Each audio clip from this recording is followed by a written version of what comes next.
those who could give us any information, any relevant information, to go and discuss with those kidnappers who, as you know, are very, you cannot predict. You cannot predict what they will do. They will give you, we have tried 2 or 3 times, and we were very close to take him, but at the last minute, they will change.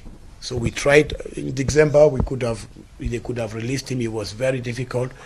We had another second attempt. It was in January, around the 25th of January. It didn't work. We had to try again to do it all over again, and this time it was. In this video, I need clarification. I need somebody to clarify me on this particular issue. The government of President Paul Biya negotiated with a kidnappers in Nigeria for the divisional officer of Idabato to be set free. But the very government for 8 years today refused to negotiate with the Ambazonian fighters or the Ambazonian in general for the crisis in southern Cameroon to end.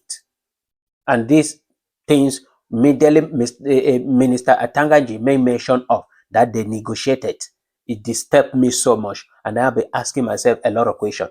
Does it mean that the life of the divisional officer of Idabato and the council worker are more important than the life of 10,000 people brutally killed in southern Cameroon?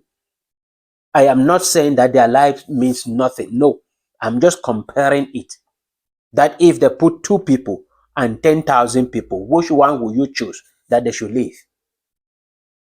Which one would you negotiate for them to? That there is something that is one group must go, and then one group is having 2, another group having millions of people. Which one do you prefer to go? I believe anybody in his normal sense will prefer the 2 to go.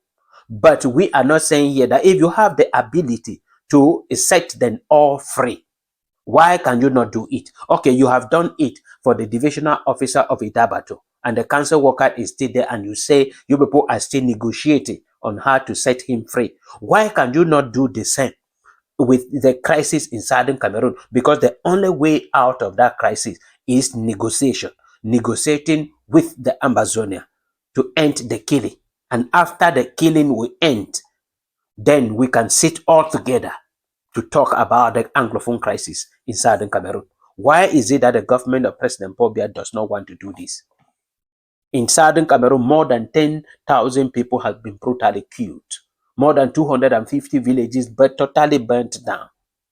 More than 1.something million southern Cameroon are pushed below poverty line. And you cannot count the numbers that are living in foreign land as a refugee. But the government remained quiet and said they can never in their lives negotiate with a terrorist, but they can negotiate with kidnappers. Why is the question I am asking. You have the resources, you have everything that can stop the killing in southern Cameroon, but you hold on to the military solution to end it. You will fight and fight and fight.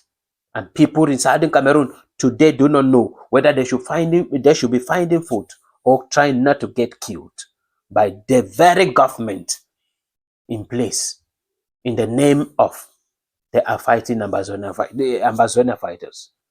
I am asking this particular question to the government. What is the problem?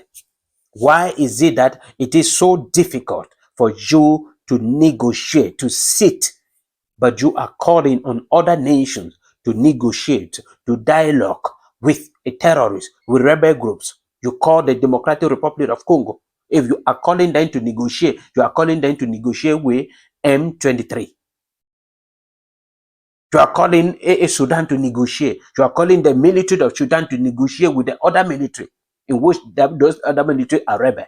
Why can you not do it in your own country? Is the question I am asking.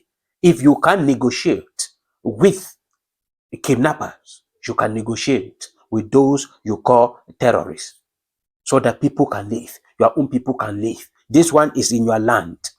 The other one was out of your own land in Nigeria, but you struggled diplomatically and negotiated, and he was set free We thank God. And you are still negotiating for the council worker to be set free. We thank God. And now we are bringing your attention back home that you should negotiate so that the millions of people in southern Cameroon will be free. That is our prayer. And we are calling the government of President Paul Biya to do that. Thank you.